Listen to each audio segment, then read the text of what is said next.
Urdu teacher کے معزز سامعین، السلام علیکم۔ آج کی ویڈیو میں ہم بات کریں گے آپ بیتی کے حوالے سے۔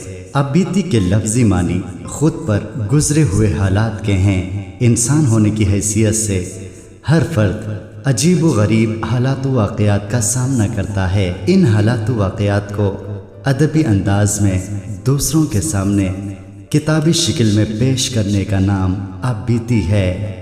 آپ بیتی میں پیدائش سے لے کر تا دم تحریر تمام واقعات لکھے جاتے ہیں۔ اردو زبان میں آپ بیتی کی ابتدا کی بات کی جائے تو ناقدین کے مطابق جعفر تھنیسری کی تصنیف تواریخ عجیب یا کالا پانی ہے، جو 1879 کو سامنے آیا۔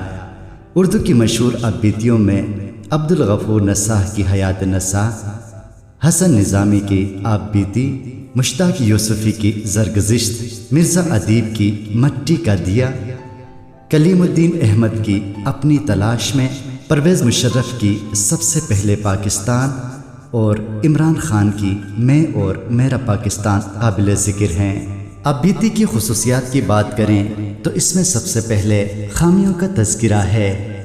جب بھی کوئی اب بیتی لکھتا ہے اس میں اس کی کوشش ہوتی ہے کہ اپنی خوبیوں کے ساتھ ساتھ خامیوں کو بھی پڑھنے والوں کے سامنے پیش کریں۔ صرف خوبیوں کا تذکرہ کیا جائے اور اپنے خامیوں کو چھپانے کی کوشش کی جائے تو یہ ایک اچھی اب بیتی نہیں کہلائے گی۔ دوسری اہم بات یہ ہے کہ اب بیتی میں غلطیوں کا اعتراف بھی کیا جاتا ہے۔ انسان ہونے کی حیثیت سے ہر شخص سے کوئی نہ کوئی غلطی ضرور سرزد ہوتی ہے۔ اب بیتی کی خصوصیات میں یہ شامل ہے کہ ان غلطیوں کا بھی کھل کر اعتراف کیا جائے۔ اب بیتی کی ایک اور خصوصیت صاف گوئی ہے۔ صاف گوئی کے بغیر ایک اچھی اب بیتی نہیں لکھی جا سکتی، اس لیے جس اب بیتی میں صاف گوئی کا مظاہرہ کیا جائے اسے بہترین اب بیتی تسلیم کی جاتی ہے۔ اب بیتی کو تصنع سے پاک ہونا چاہیے۔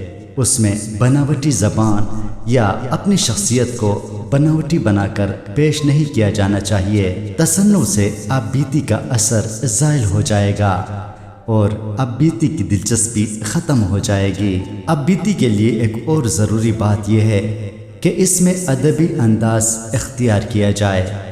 ادبی انداز سے مراد یہ ہے کہ اپنی زندگی کے واقعات کو دلچسپ انداز میں قارئین کے سامنے پیش کیا جائے، کیونکہ یہ واقعات جتنے دلچسپ انداز میں قارئین کے سامنے پیش کیے جائیں گے اتنا ہی قارئین اس اب بیتی میں دلچسپی لیں گے۔ اس حقیقت سے انکار نہیں کیا جا سکتا کہ اب بیتی ایک بہت ہی مشکل فن ہے، اس لیے کہ اس میں اعتراف کرنا پڑتا ہے۔ ایک انسان اپنی غلطیوں کو، اپنی خامیوں کو دوسروں کے سامنے کھل کر پیش کرتا ہے۔ یوں بھی کہہ سکتے ہیں کہ انسان خود کو قارئین کے سامنے مکمل طور پر کھول دیتا ہے۔